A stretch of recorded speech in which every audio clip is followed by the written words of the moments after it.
தேவனுடைய பலம் என்கிற தலைப்பிலே உங்களோடு பேசவிருக்கிறேன். கொலோசையர் 1ஆம் அதிகாரம் 29ஆம் வசனம். அதற்காக நான் எனக்குள்ளே வல்லமையாய் கிரியை நடப்பிக்கிற அவருடைய பலத்தின்படி போராடி பிரயாசப்படுகிறேன். பிரயாசம் என்பது நம்முடைய வாழ்க்கையிலே இருக்க வேண்டும்.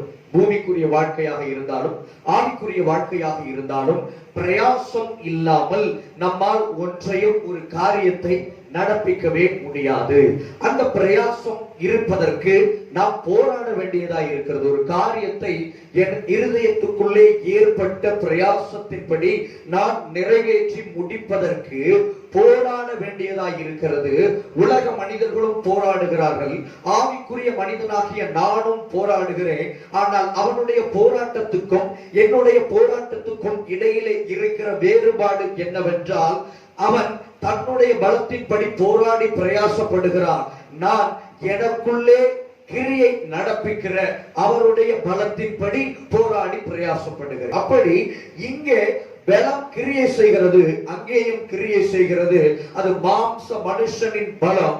ஆனால் இங்கே தேவனுடைய ஆவி ஆனவருடைய பலம் நான் போராடவும் பிரயாசப்படவும் எனக்குள்ளே கிரியை செய்கிறது. வேதம் சொல்லுகிறது வல்லமையாய் கிரியை செய்கிறது. ஹல்லேலூயா. சாதாரணமா கிரியை செய்யல, 10% கிரியை செய்யல, 20-30% அல்ல, 100% என்பது பூரணத்தை குறிக்கிறது. 100% கிரியை செய்கிறது என்றால் பூரணம் என்கிற வார்த்தைக்கு பயன்படுத்தப்பட்டிருக்கும். ஆனால் பூரணத்தையும் தாண்டி வல்லமையாய் கர்த்தர் உங்களுக்குள்ளும் எனக்குள்ளும் கிரியை நடப்பிக்கிறார். அந்த கிரியையினாலதான், அவருடைய பலத்தினாலதான் நான் போராட வேண்டும், பிரயாசப்பட வேண்டும்.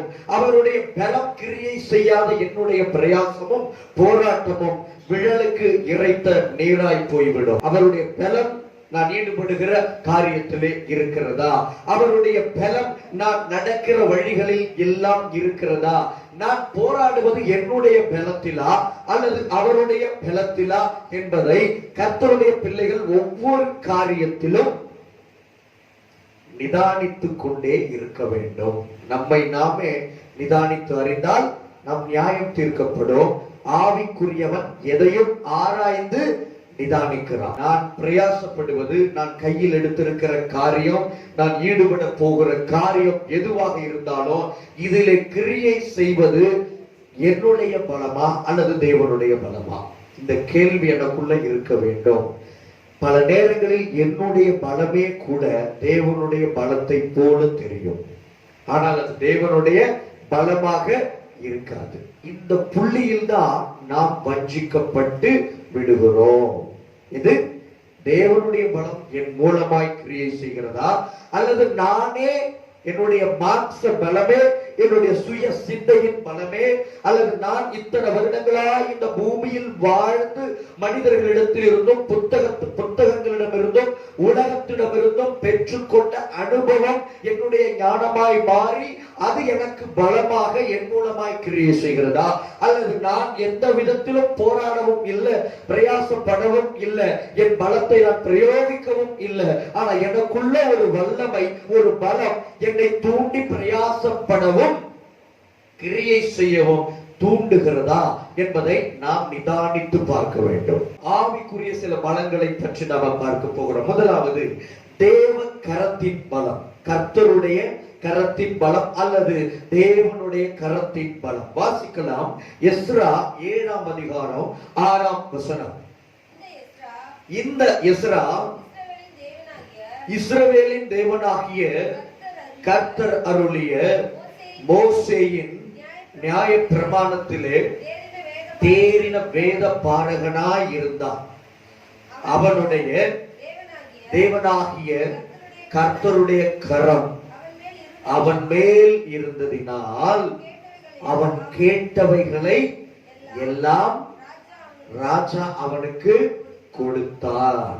தேவனுடைய கரம் எஸ்ரா என்கிற வேத பாரகனின் மீது அமர்ந்து விடுகிறது. அப்படி அவன் மீது கர்த்தருடைய கரம் அமர்ந்ததனால் என்ன நடக்கிறது என்றால், அவன் கேட்டவைகளை எல்லாம் ராஜா அவனுக்கு கொடுத்தான். அவன் என்ன கேட்டான் என்றால், தேவனுடைய ஆலயத்தை கட்டுவதற்கான காரியங்களை ராஜாவினிடத்தில் கேட்டான். தேவனுடைய கரம் அவன் மீது அமர்ந்து மனுஷர்கள் கண்களிலே தயவை உண்டாக்கினபடினாலே ராஜா அவன் என்னவெல்லாம் கேட்டானோ அவைகளை எல்லாம் கொடுத்தான். அப்போ தேவனுடைய கரம் ஒரு தேவனுடைய பிள்ளையின் மீது அமர வேண்டும். அப்படி அவன் மீது அமரும் பொழுது அவன் தேவனிடத்தில் கேட்டாலும் தேவன் கொடுப்பாரு, மனுஷர்களிடத்திலே கேட்டாலும் மனுஷர்கள் கொடுப்பாங்க. நெகேமியாவின் புஸ்தகத்துல நாம வாசிக்கிறோம், அங்கே தேவனுடைய கரம் அவன் மீது அமர்ந்தபடினாலே அவன் மனுஷர் கண்களை என்ன பெற்றுக் கொள்ளுகிறான்? தயவை பெற்றுக் கொள்ளுகிறான். தேவனுடைய கரம் எப்பொழுது எஸ்ராவின் மீது அமர்ந்தது என்பதை நாம கவனிக்க வேண்டும். இந்த எஸ்ரா இஸ்ரவேல் தேவனாகிய கர்த்தர் அருளிய மோசேயின் நியாயப்பிரமாணத்திலே தேறின வேத பாரகனாயிருந்தான். கர்த்தருடைய வேதத்துல அவன் தேறின வேதபாரகனாய் இருந்தான். நியாய பிரமாணத்தை உபதேசிக்கிறவனுடைய பேர் வேதபாரகன். சத்திய பிரமாணமாகிய ஜீவ பிரமாணத்தை உபதேசிக்கிறவர்களுடைய பெயர் போதகர்கள். கிறிஸ்தவர்கள் என்றாலே எல்லோருமே போதிக்கிற அளவுக்கு ஒரு போதகர், தேறின போதகர் என்று சொல்லுகிற அளவுக்கு அவர்களுக்கு என்ன இருக்கணுங்க? வேதத்தை குறித்த அறிவு இருக்க வேண்டும். எஸ்ராவின் மீது தேவக்கரம் அமர்ந்ததற்கு காரணம் என்னன்னா, அதற்கு அவன் தகுதி உடையவனாய் இருந்தான். மோசேவினுடைய நியாய பிரமாணத்திலே அவன் தேறின வேத பாரகனாய் இருந்தான். அதே போல சத்திய பிரமாணத்திலே நாம் தேறினவர்களாய் இருக்கும் பொழுது தேவனுடைய கரம் நம் மீது அமரும். தேவனுடைய கரம் நம் மீது அமரும் என்றால் அந்த கரத்தினுடைய பலம் முழுவதும் என் மீது அமரும். தேவனுடைய கரத்தின் பலம் எவ்வளவு என்பதை நாம் அறிந்திருக்கிறோம். அது உலகத்தில் இருக்கிற அத்தனை கோடி மனிதர்களுடைய கரங்கள் சேர்ந்தாலும் உண்டாகிற பலங்களை காட்டிலும் பல கோடி மடங்கு பலமுள்ளதாய் காணப்படுகிறது. அப்படியும் இப்படியும் எப்படியும் கூட அவருடைய பலத்தை நம்மால் வரையறுக்கவே முடியாது. அவருடைய வலது கரம் பராக்கிரமம் செய்யும் என்று வேதம் சொல்லுகிறது. அப்படிப்பட்ட பலமுள்ள பராக்கிரமம் உள்ள தேவனுடைய கரம் என் மீதும் உங்கள் மீதும் அமர்ந்தால் நீங்கள் இந்த உலகத்தில் எவைகளை கர்த்தரிடத்தில் கேட்கிறீர்களோ அவைகள் தேவனிடத்தில் இருந்து மனுஷர்கள் மூலமாக உங்களுக்கு கொடுக்கப்படும். மனுஷன் இல்லாம இந்த பூமியில நம்ம எதையும் பெற்றுக்கொள்ள முடியாது. எல்லா மனுஷர்களிடத்தில் எப்போ உறவை அறுத்து கொண்டு எல்லா மனிதர்களையும் பகைத்து கொண்டு என்னுடைய உறவு தேவனோடு மட்டும்தான் என்று சொல்லி நான் சொல்லிக் கொண்டே இருந்தேன். ஆனால் கர்த்தர் கரத்தை வானத்திலிருந்து நேரடியா நீட்டி உதவி செய்ய மாட்டார். புதிய ஏற்பாட்டுல அப்படி எதுவும் அற்புதங்கள்லாம் கிடையாது. புதிய ஏற்பாடு என்பது மனுஷர்களோடு சகித்தும் பொறுமையோடும் அன்போடும் தாழ்மையோடும் மன்னிப்போடும் மீண்டும் மீண்டும் சகித்து அதே மனிதர்களோடு வாழ்ந்து அவர்கள் மூலம்தான் கர்த்தருடைய நன்மைகளை நாம் என்ன செய்ய முடியுங்க? பெற்றுக்கொள்ள முடியும். பழைய ஏற்பாட்டுக்கும் புதிய ஏற்பாட்டுக்குமான மிக முக்கியமான வித்தியாசங்களில் ஒன்று, மனிதர்களோடு வாழ்ந்து மனிதர்களை சகித்து மனிதர்களை இயேசு மன்னித்தது போல நாம் மீண்டும் மீண்டும் மன்னித்துதான் இவர்கள் மூலம்தான் தேவனுடைய நன்மைகளை பெற்றுக் கொள்ள முடியும். அவர் துன்மார்க்கனா இருந்தாலும் சரிதான், ஒரு பெரிய கொலைகாரனா கூட இருக்கலாம். ஆண்டவர் தம்முடைய பிள்ளைகளுக்கு அந்த கொலைகாரன் மூலம் கூட என்ன செய்ய முடியுங்க? உதவி செய்ய முடியும். அந்த அளவுக்கு தேவனுடைய கரம் உங்கள் மீது இருக்க வேண்டும். தேவனுடைய கரம் நம் மீது இருந்தா எப்பேற்பட்ட கொலைபாதகம் மூலமாகவும் கூட நன்மைகள் கிடைக்கும். இன்றைக்கு நம்மை ஆளுகிறவர்கள் எல்லாம் உத்தமர்கள் கிடையாது, தனிப்பட்ட வாழ்க்கையிலே நல்லவர்கள் கிடையாது, ரத்தம் சிந்தாதவர்கள் என்று சொல்ல முடியாது, வேசித்தனம் இல்லாதவர்கள் என்று சொல்ல முடியாது. ஆனால் தேவனுடைய இரக்கம், தேவனுடைய நன்மைகள் பல அரசாங்கத்தின் மூலம், அதிகாரிகள் மூலம், தலைவர்கள் மூலம் தான் நம்மை வந்து சேருகிறது. அதனால என்ன தீட்டுப்பட்டு விடுகிறதா? கிடையாது. இதுதான் ஏன் கர்த்தர் வந்து அன்பையும் சகிப்புத்தன்மையையும் மன்னிப்பையும் மிகவும் முன்னிறுத்தினார் என்றால், எப்பேற்பட்ட ஊழியக்காரனா இருந்தாலும் சரிதான், கர்த்தருடைய அப்படி விசேஷித்த வரங்களை பெற்ற கர்த்தரை முகமுகமாய் தரிசித்தவனாய் இருந்தாலும் சரிதான், பூமியில எல்லாரையும் சகிச்சு போய்தான் ஆகணும். சகிச்சு போனாதான் திரும்ப முகம் கொடுத்தாதான் அவன் மூலமாய் கர்த்தர் அடுத்த நாள் கொடுக்கிற, அடுத்த மாதம் கொடுக்க போகிற, அல்லது அடுத்த வருஷம் கொடுக்க போகிற நன்மை கிடைக்க பெறும். இப்படி ஒரு நன்மை வேண்டாம் அவன் இடத்தில் வைத்துக் கொண்டாதான், மறுபடியும் அவனோடு பேசினால்தான் நன்மை வரும் என்றால், நன்மையே வேண்டாம் என்றால் தாராளமா வைத்துக் கொள்ளாம, மன்னிக்காம, கசப்போடும் வைராக்கியத்தோடும் போகலாம். ஆனால் தேவன் இவன் மூலமா தான் உனக்கு கொடுப்பேன்னு சொல்லி என்ன செய்வாருங்க? பிடிவாதமா இருப்பாரு. நீ மன்னித்து நில்லு. இந்த மனுஷன் தான் நீ மன்னிக்கணும். இந்த மனுஷன் மூலமா நான் கொடுக்க விரும்புறேன். இந்த மனிதரை நீ மன்னிக்கலைன்னா அந்த நன்மையை உனக்கு கிடைக்காது என்று சொல்லி அவரும் பிடிவாதமாக இருப்பாரு. அப்ப தேவனுடைய கரம் நம் மீது அமர்வதற்கு ஏதுவாக அவருடைய வேதத்திலே தேறினவர்களாகவும் இருக்க வேண்டும். அவருடைய வேதத்தை என்னுடைய கிரியைகளிலே காண்பிக்கும்படியாக அதிலே தேறினவர்களாகவும் நான் இருக்க வேண்டும். வாசிக்கலாம். ஆதியாகமம் 49:23 வில் வீரர் அவனை மனமடிவாக்கி அவன் மேல் எய்து அவனை பகைத்தார்கள். ஆனாலும் அவனுடைய வில் உறுதியாய் நின்றது. அவன் புயங்கள் யாக்கோபுடைய வல்லவரின் கரங்களால் பலத்தன. இதனாலே அவன் மேய்ப்பனும் இஸ்ரவேலின் கண்மலையுமான. நல்ல கவனிங்க, இந்த வரிகள் ஒவ்வொன்றும் நகர நகர இதிலேயே ஒரு அழகான பயணம் படிப்படியா ஏறுகிறதை பார்க்க முடிகிறது. முதலாவது, வில் வீரர் யோசேப்பை மனமடிவாக்கி அவன் மேல் அம்புகளை எய்து அவனை பகைக்கிறார்கள். அடுத்து, ஆனாலும் அவனுடைய வில் உறுதியாய் நின்றது. அடுத்து பாருங்க, அடுத்தபடி அவன் புயங்கள் யாக்கோபுடைய வல்லவரின் கரங்களால் பலத்தன. எப்படி யோசேப்பினுடைய வில் உறுதியாய் நின்றது என்றால், அடுத்த வரி அதற்கு பதில் சொல்லுகிறது. அவன் புயங்கள் யாக்கோபுடைய வல்லவரின் கரங்களால் பலத்தன. வில்லை பிடித்தவனுடைய கரங்கள் உறுதியாய் இருந்தபடினாலே, பலமாய் இருந்தபடினாலே அவனுடைய வில் உறுதியாய் நின்றது. நல்ல கவனிச்சு பாருங்க. அவனை பகைத்தார்கள், அம்பு எய்தாங்க, அவனை மனமடிவாக்குனாங்க. ஆனாலும் அவனுடைய வில் உறுதியா நின்றுச்சான். ஏன் நின்றது என்றால், அவன் புயங்கள் யாக்கோபுடைய வல்லவரின் கரங்களால் பலத்தன. அவனுடைய கரங்கள் பலப்பட்டதுனாலதான், அவன் அந்த பலத்த கரத்தோடு வில்லை பிடித்ததுனாலதான் வில் உறுதியா நின்றது. சரி, அவனுடைய கரங்கள் எப்படி பலத்தது என்றால், அது யாக்கோபுடைய வல்லவருடைய கரங்களால் பலத்தது.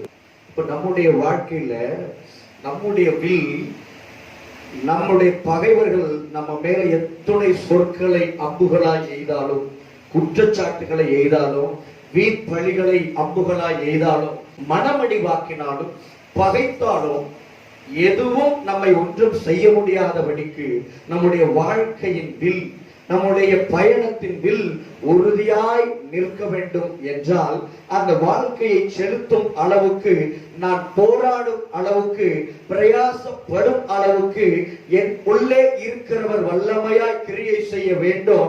அவர் என்னுடைய வாழ்க்கையை நடத்தும்படியாக என்னுடைய கரத்தை பலப்படுத்த வேண்டும்.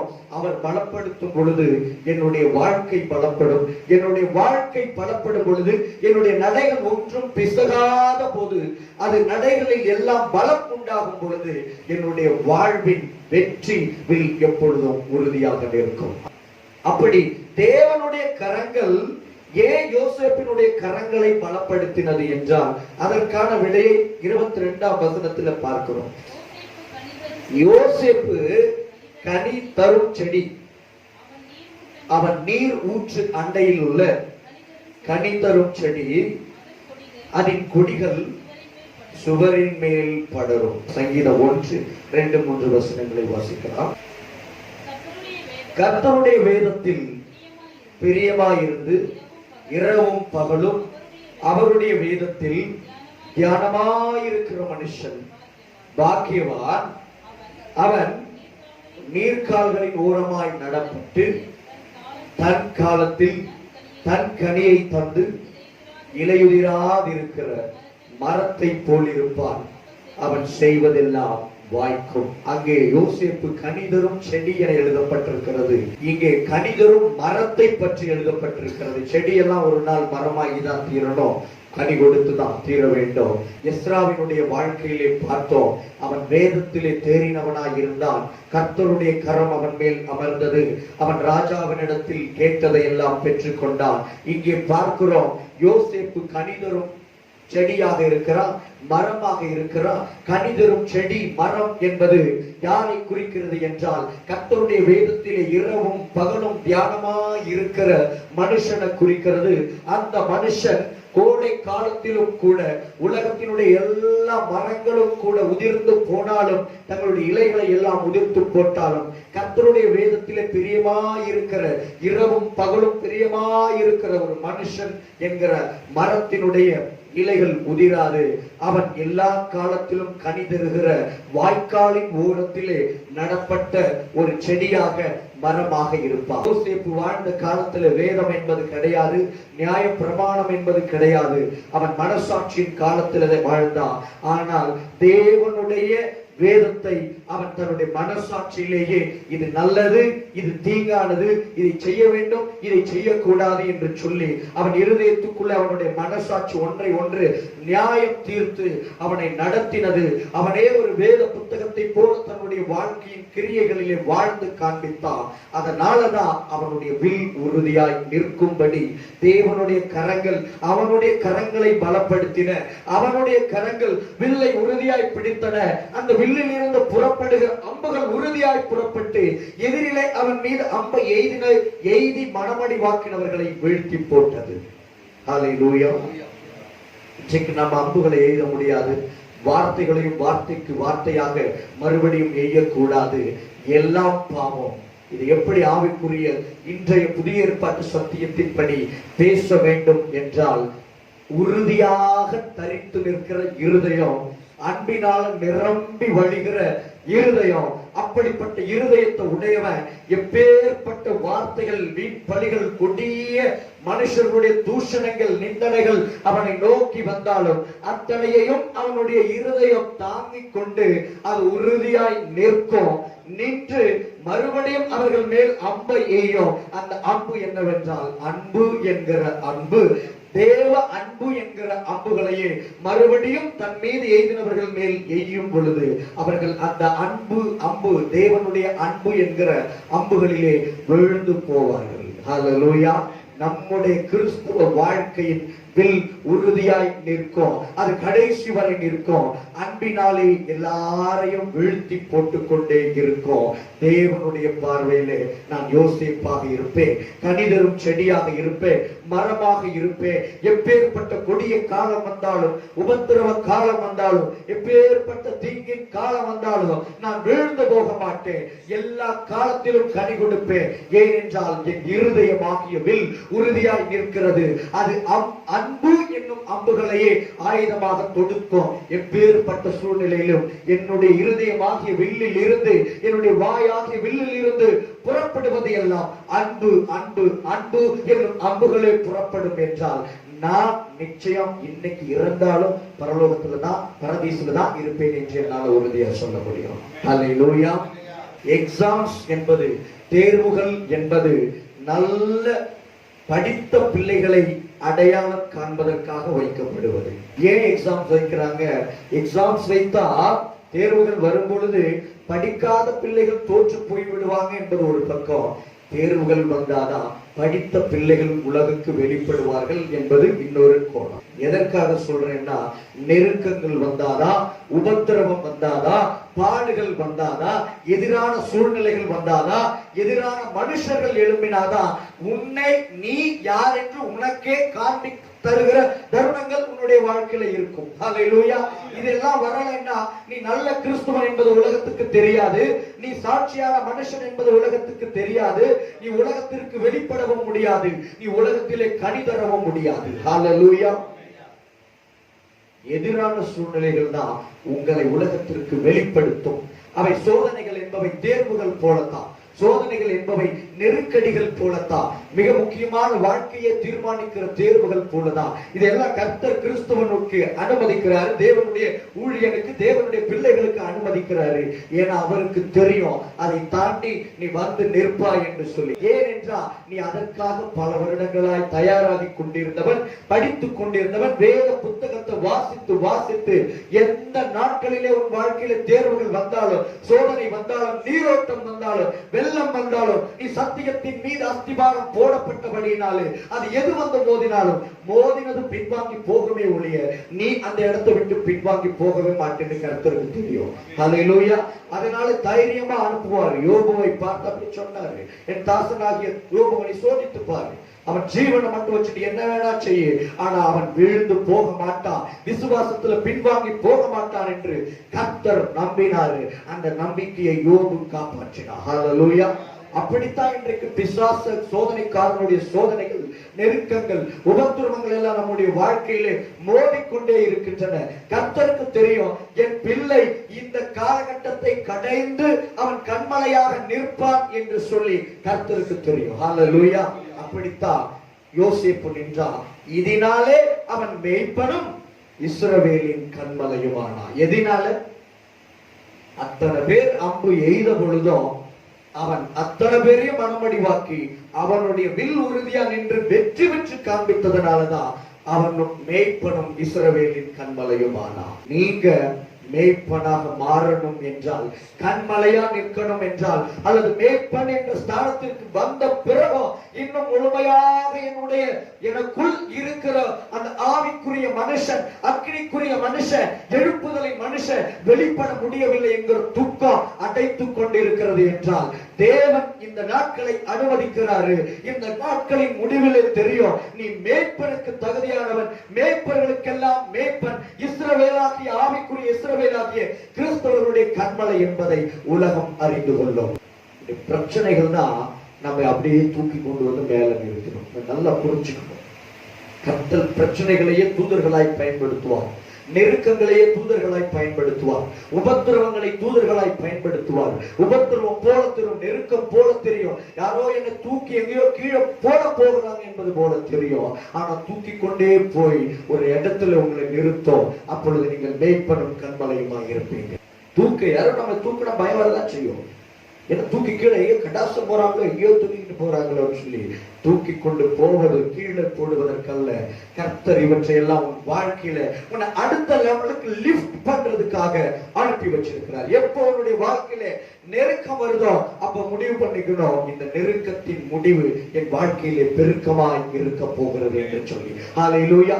தாவீதுடைய வாழ்க்கையில பார்க்கிறோம், அவன் எப்போ அமலேக்கியர்கள் வந்து அவனுடைய மனைவிகளை பிடித்துக் கொண்டு போனாங்க, அவனோடு இருந்தவர்களுடைய மனைவி பிள்ளைகளை பிடித்துக் கொண்டு போய் அவர்கள் வாழ்ந்த பகுதியை அக்கினிக்கு இரையாக்கி அவனோடு கடைசியாய் நின்ற அந்த மனுஷர்களும் அவனுக்கு விரோதமாய் கல் எறிய வேண்டும் என்று சொல்லுகிற அளவுக்கு ஒரு நெருக்கம் அவனுடைய வாழ்க்கையிலே வந்த பொழுது அவன் துக்கித்து நின்றான். அதே நேரத்தில் வேதம் சொல்லுகிறது அவன் கர்த்தருக்குள்ளே தன்னை திடப்படுத்தி கொண்டான் என்று சொல்லி ஏபோத்தை கொண்டு வர சொல்லி அணிந்து கர்த்தரிடத்திலே அந்த நிலையிலும் சித்தம் கேட்டான். பின்வாங்குவதற்கு ஓடி போவதற்கு அல்ல, நான் அந்த தண்டை பின்தொடரலாமா, பின்தொடர்ந்து போனால் நீர் எனக்கு அதை தருவீரா என்று சொல்லி கேட்டான்.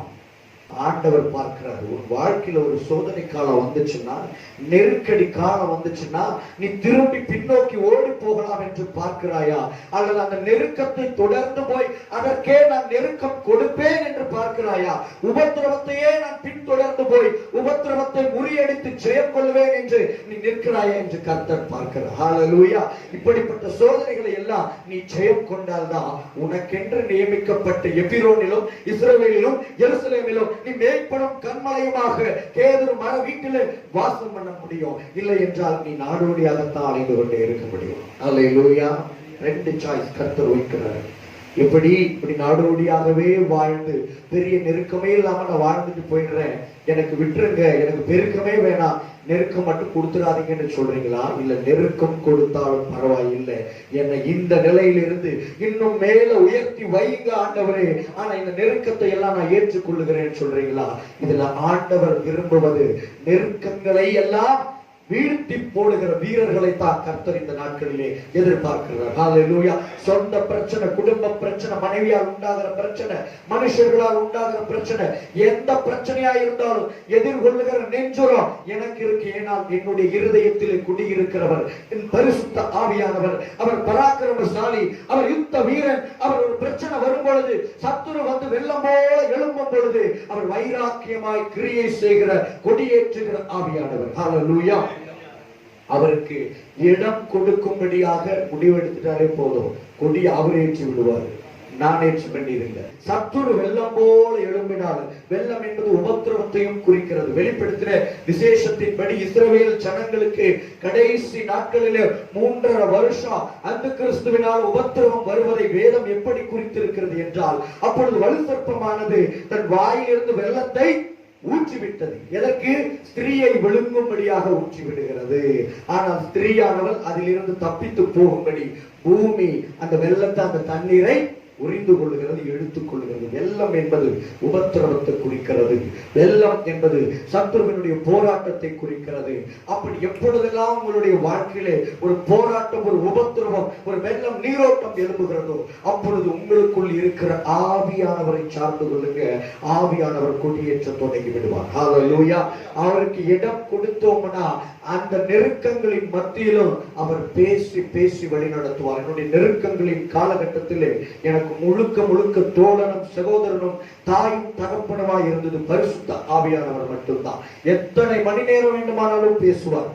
நான் எத்தனை மணி நேரம் பேசினா நான் பலப்படுவானோ அத்தனை மணி நேரம் பேசுவார். ஒரு வார்த்தை 2 வார்த்தை இல்லை. ராத்திரி முழுக்க பேசினாதான் நான் தூங்குவேன் அப்படின்னா ராத்திரி முழுக்க பேசுவார்.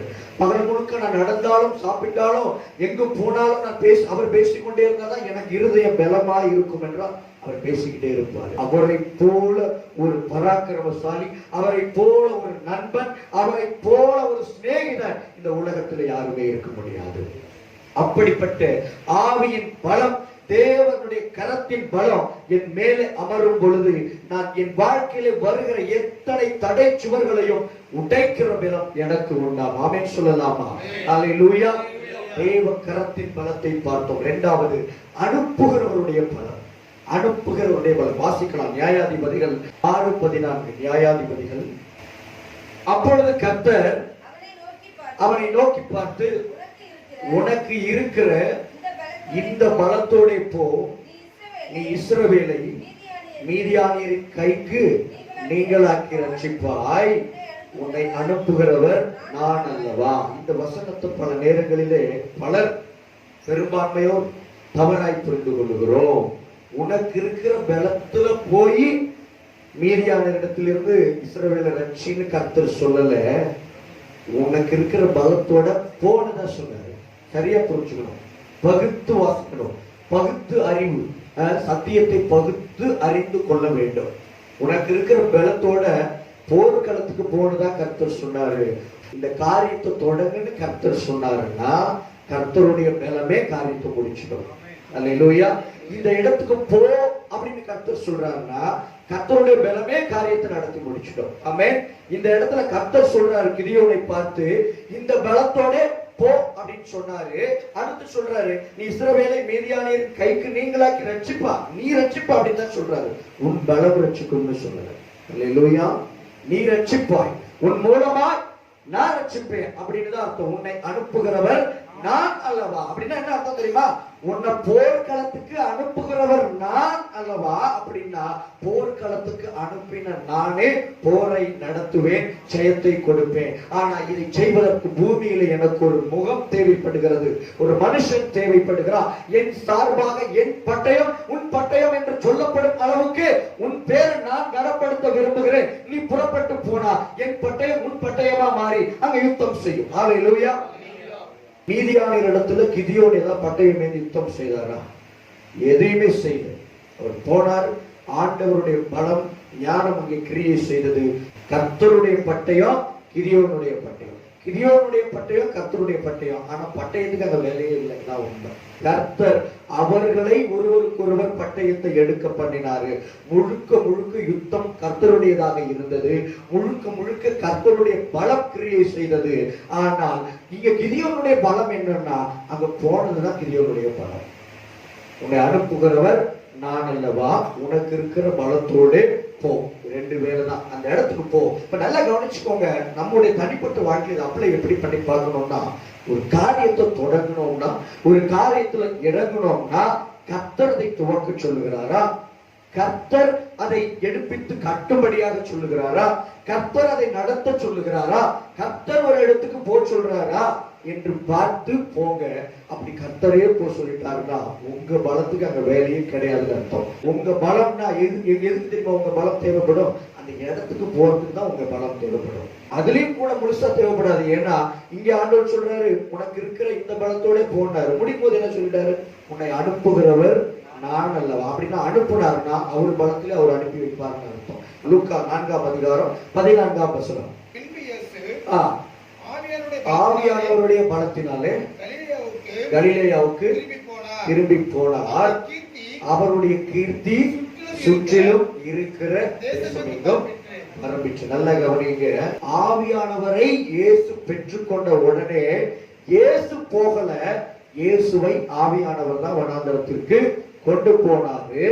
முடிந்த பிறகு, சோதனை காலம் முடிந்த பிறகு இயேசுவை கலிலேயாவுக்கு திருப்பி கொண்டு போகிறதும் யாருதான்?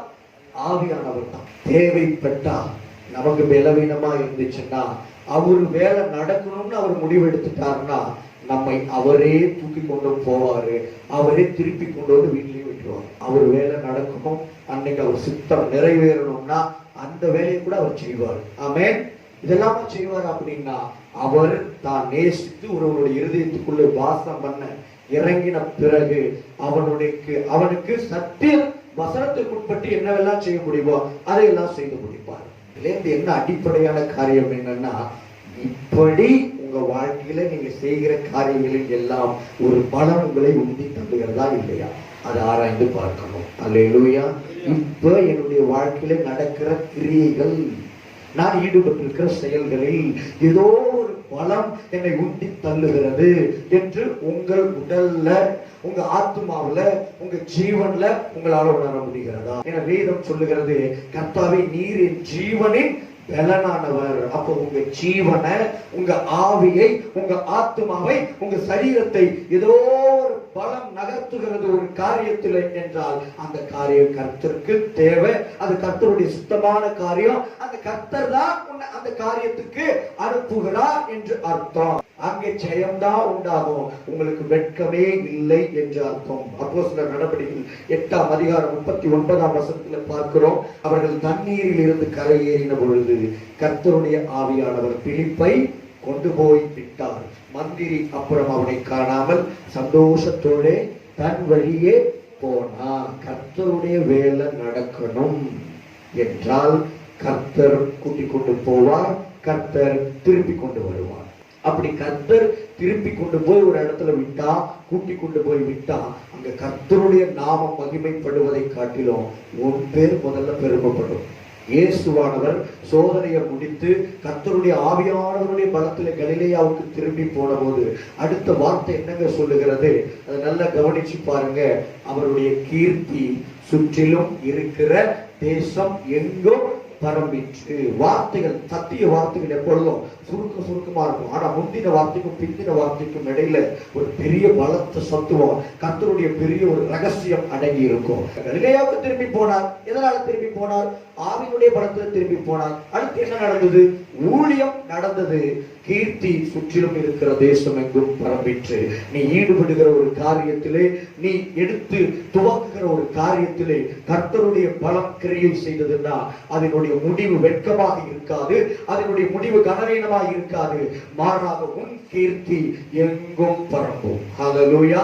நீ ஈடுபட்டிருக்கிற மனுஷர்களுடைய காரியத்திலே பரம்பும், நீ ஈடுபட்டிருக்கிற தொழிலிலே உன்னை சுற்றி இருக்கிற மனுஷர்கள் மத்தியிலே பரம்பும். நீ வெட்கப்பட்டு போகிறதில்லை. மாறாக கர்த்தருடைய ஆவியானவர், ஆவியின் பலம் கிரியை செய்யாமல் என்னுடைய மாம்ச பலத்திலே நான் கர்த்தருக்கு எதிர்த்து நின்றால், நான் கர்த்தருக்கு எதிர்த்து நின்றால் தேவனோடு போர் செய்கிறவர்களாக காணப்படுவோம். தேவனுடைய போர் செய்கிறவர்களாக நாம் காணப்பட்டால் முடிவில் நாம் வீழ்ந்து போவோம். ஆண்டவர் சிறு சிறு காரியங்களிலும் நம்முடைய வாழ்க்கையில கிரியை செய்ய ஆயத்தமாக இருக்கிறாரு. மூன்றாவது காரியம், ஆவியானவருடைய பலம். ஆவியானவருடைய பலம் ஒருவருக்குள்ள வந்துவிட்டால் அவர்கள் கனி கொடுக்கிறவர்களாக, ஜெயம் பெறுகிறவர்களாக இருப்பாங்க. நம்ம ஒரு வசனத்தை வாசிக்கலாம். 1 கொரிந்தியர் 1:25. இந்தபடி தேவனுடைய பைத்தியம் என்னப்படுவது மனுஷருடைய ஞானத்திலும் அதிக ஞானமாயிருக்கிறது. தேவனுடைய பலவீனம் என்னப்படுவது மனுஷருடைய பலத்திலும் அதிக பலமாய் இருக்கிறது. இங்கே தேவனுடைய பலத்தை பற்றி பேசப்படுகிறதா அல்லது பலவீனத்தை பற்றி பேசப்படுகிறதா? தேவனுடைய பலவீனத்தை பற்றி பவுல் பேசுகிறார். அந்த பலவீனம் மனுஷர்களுடைய பலத்தை காட்டிலும் அதிக பலம் உள்ளதாய் இருக்கிறது என்று எழுதப்பட்டிருக்கிறது. அப்படி என்றால் தேவனுடைய பலவீனம் என்னப்படுவதுவே மனுஷருடைய பலத்தை காட்டிலும் அதிகமாய் இருக்கும் என்றால் தேவனுடைய பலம் என்னப்படுவது மனுஷருடைய பலத்தை காட்டிலும் எவ்வளவு அதிகமாய் இருக்கும்? தேவனுடைய பலவீனமே மனுஷனுடைய பலத்தை காட்டிலும் அதிக பலம் வாய்ந்ததுன்னா தேவனுடைய பலம் மனுஷனுடைய பலவீனத்தை காட்டிலும் எவ்வளவு அதிக பலம் வாய்ந்ததா இருக்கும்? தேவனுடைய பைத்தியம் என்னப்படுவதே மனுஷருடைய ஞானத்தை பார்க்கிலும் அதிக ஞானம் உள்ளது என்றால் தேவனுடைய ஞானம் என்பது மனுஷனுடைய ஞானத்தை காட்டிலும் அதிக ஞானம் உள்ளதாய் இருக்கும் அல்லவா? 2 கொரிந்தியர் 12:9.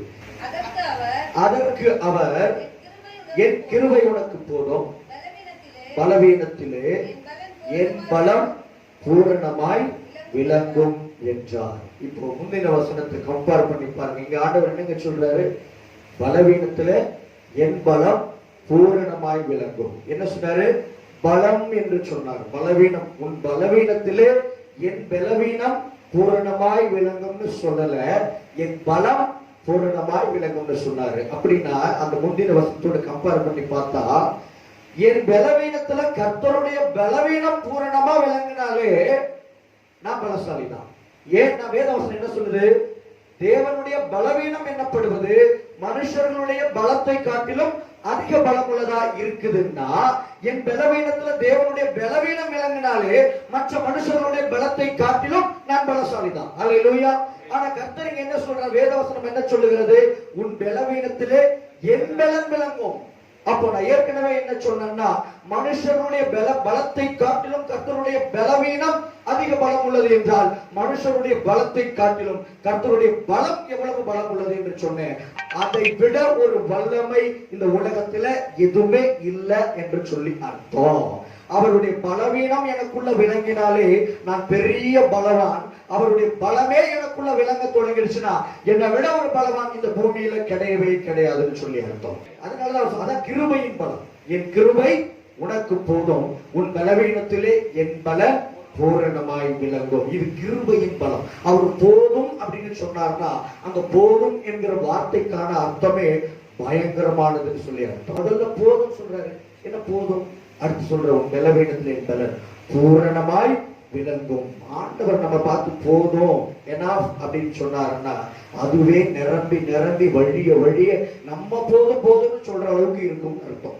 உன் பிள்ளையினுடைய ஞான குறையில என்னுடைய ஞானம் விளங்குன்னு ஆண்டவர் சொல்லிட்டாருன்னா, போதும்னு சொல்லிட்டாருன்னா அந்த ஞானத்தோட பெரிய ஞானம் எதுவுமே இல்லைன்னு அர்த்தம். பலவீனனா இருப்பது நல்லதா கெட்டதா? பலவீனனா இருப்பது மேன்மையானதா கீழானதா? மேன்மையானது. ஏன்னா எனக்கு எவ்வளவு பலவீனம் இருக்கோ அவ்வளவுக்கு அவ்வளவு தேவனுடைய பலம் பூரணமாகும். ஆமென். அல்லேலூயா.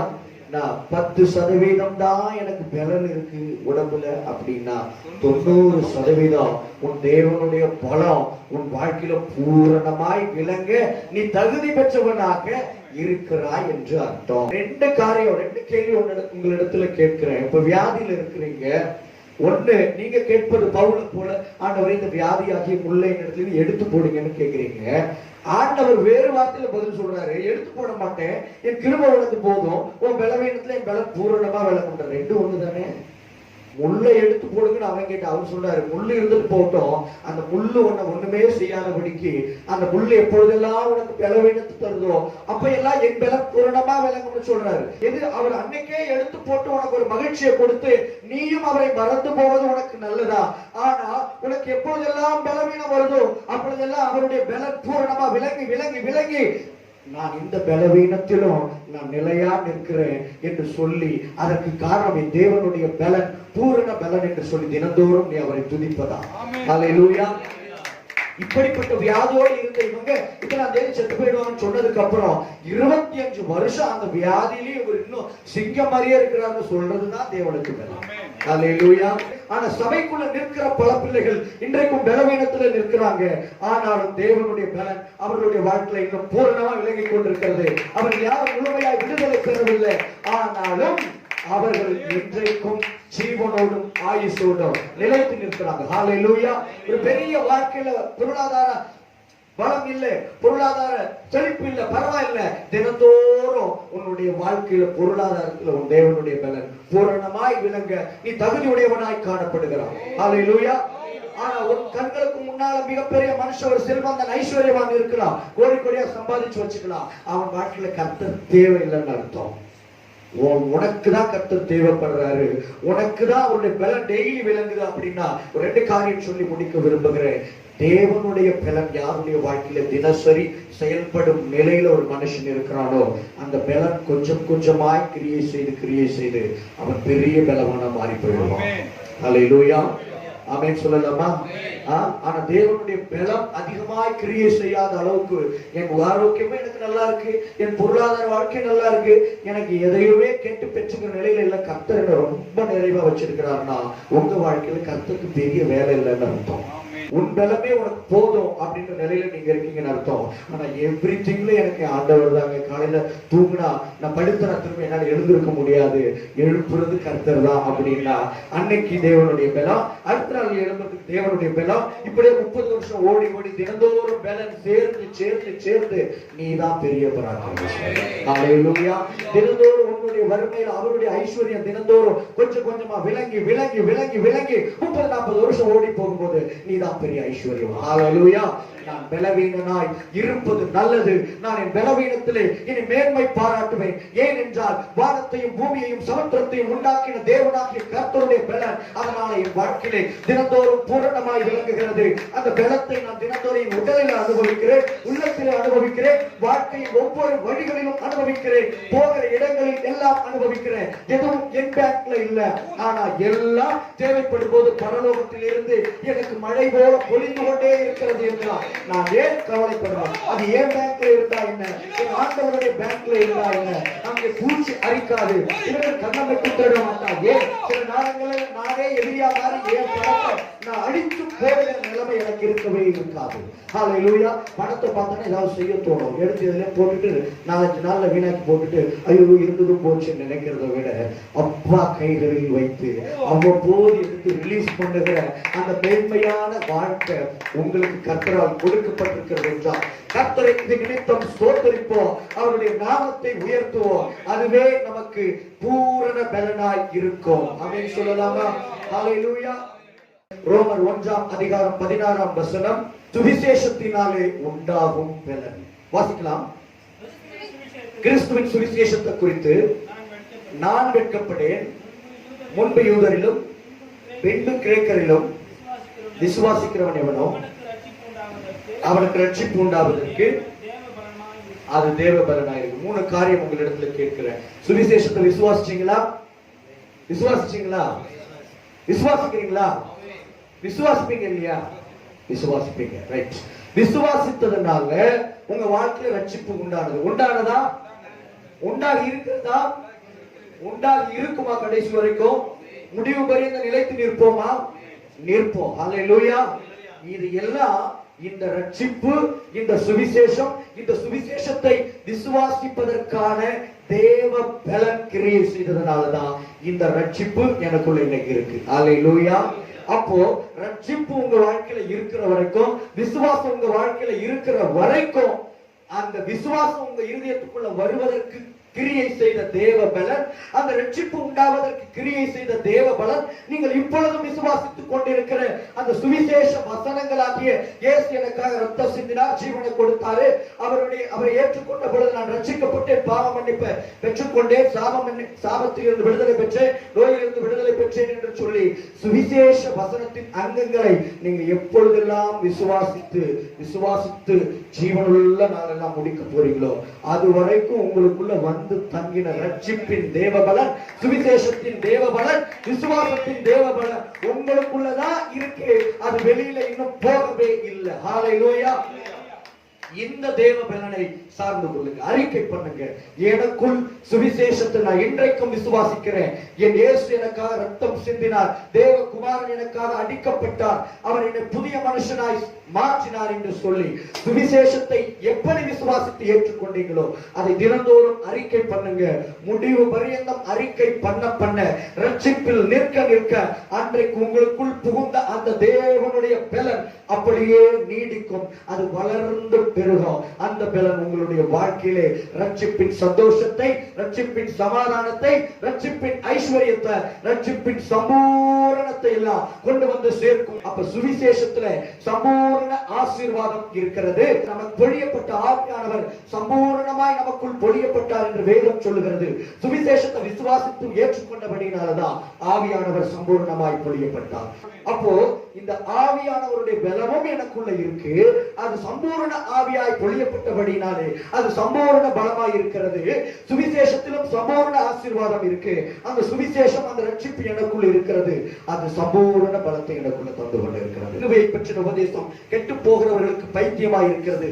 ரட்சிக்கப்படுகிற நமக்கோ அது தேவபலனாய் இருக்கிறது. சிலுவை பற்றின உபதேசத்தை கேட்டோம், விசுவாசித்தோம், ரட்சிக்கப்பட்டோம், அதில் நடந்து கொண்டிருக்கிறோம். அந்த சிலுவையை பற்றின உபதேசத்தில் இருக்கிற தேவ பலன் என் வாழ்க்கையிலே முடிவு பரியந்தம் நான் ரட்சிப்பை பற்றிக் கொள்ளுகிற வரைக்கும் அது கிரியை செய்ய வல்லமை உள்ளதா இருக்கிறது.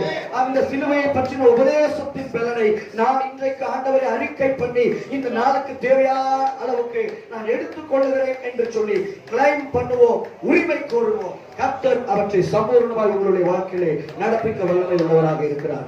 உணர்ந்து விசுவாசித்து வாயினால அறிக்கை பண்ண பொழுது அத்தனை நன்மைகளும் உண்டாகும். அல்லேலூயா. இப்படிப்பட்ட நன்மைகள், இப்படிப்பட்ட பலன், இப்படிப்பட்ட ஆசீர்வாதத்தை எல்லாம் நாம இதுவரைக்கும் அறிக்கை பண்ணினதும் இல்லை. வாக்கு தத்தங்கள் வெளிப்படையா தெரிஞ்சாதான் வாக்கு தத்தம் இல்லை. இதெல்லாம் மறைமுக வாக்கு தத்தங்களை தாங்கிக் கொண்டிருக்கிற வசனங்கள். இந்த வசனங்களை வாசித்து அதை விசுவாசித்து அறிக்கை பண்ணி அதில் இருக்கிற ஆசீர்வாத பலன்களை உறிஞ்சி கொண்டோம் என்றால் நாம இன்னும் தினந்தோறும் அதிசயங்களை காண்போம், அற்புதங்களை காண்போம். நம்ம கேட்ட சத்தியங்களை எல்லாம் ஒரு நிமிஷம் அப்படியே நினைத்து பார்ப்போம். கர்த்தருடைய கரம் என்னுடைய பலனாய் இருக்கிறது.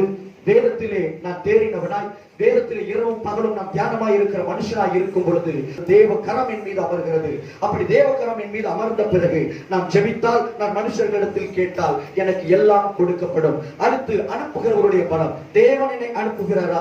தேவன் என்னை தொடங்க சொல்லுகிறாரா? தேவன் என்னை நடத்துகிறாரா?